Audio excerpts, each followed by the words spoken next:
बालुगा महाविद्यालय रे पालित होइछि 43तम प्रतिष्ठा दिवस। 43तम प्रतिष्ठा दिवस रे बहु व्यक्ति जोग देवा सहित महाविद्यालय छात्र छात्री माने उपस्थित रहिथिले। खोर्धा जिला चिल्का ब्लॉक बालुगा चिल्का कुलठारे बालुगा महाविद्यालय महा आडंबर रे पालित होइछि 44तम प्रतिष्ठा दिवस रे जोग दैथिले आईन एवं अबकारी एवं पूर्त विभाग मंत्री पृथ्वीराज हरिचंदन, पुरी लोकसभा सांसद संबित पात्र, पूर्वतन विधायक विभूतिभूषण हरिचंदन, परिचालना परिषद सभापति प्रभास सुंदराय, चिलिका ब्लॉक अध्यक्षा ज्योत्ना बेहेरा अतिथि मानक परिचय प्रदान कर उपस्थित हुआ कैलाश चंद्र महाराणा मंचासन रही। मंच में जगन्नाथ निकट में प्रथम प्रदीप प्रज्वलन, संगीत परिवेशन, स्वागत संबर्धना करा। बालुगा महाविद्यालय अनेक समस्या को दूर करने प्राध्यापक लक्ष्मीधर सुबुद्धि अनुरोध करछन्ती मंत्री और सांसद को।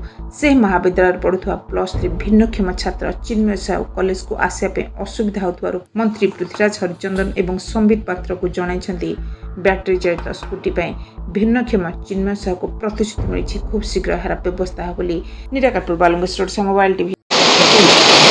मो लक्ष्मीधर सुबुद्धि बालुआ महाविद्यालय भारप्राप्त अध्यक्ष।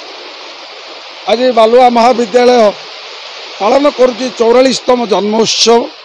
यही उपलक्षे आज आमर यही भव्य समारोह रे जोग देइथिले चिलिकार विधायक, मान्यवर कैबिनेट मंत्री आईन पूर्त और अबकारी विभाग श्रीजुक्त पृथ्वीराज हरिचंदन, माननीय सांसद पुरी डाक्टर संबित पात्र महोदय एवं ए महाविद्यालय प्राक्तन सभापति तथा 3 थर एमएल डाक्टर विभूतिभूषण हरिचंदन महोदय। आज माननीय अतिथि माने आमको खूब उत्साहित करथिले और आमर जो वास्तव समस्या चिलिका कूल हेतु आमर गृह निर्माण पई आमर भित्तिभूमिर बहुत अभाव अच्छी।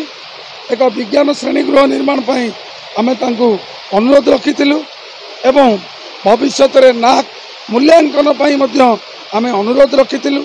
आमे अनुरोध रखिथिलु दुईटी सबुदिनिया खेल पड़िया आमर एठारे करा जाऊ, ता से आमको प्रतिश्रुति देइछन्ती एवं कहिछन्ती पिला मानकर गुणात्मक शिक्षा रे ए अभाव रहिबो नाही। आपण माने नाक करिया पई संकल्प नियंतु, आमे आपनक सहित अछु।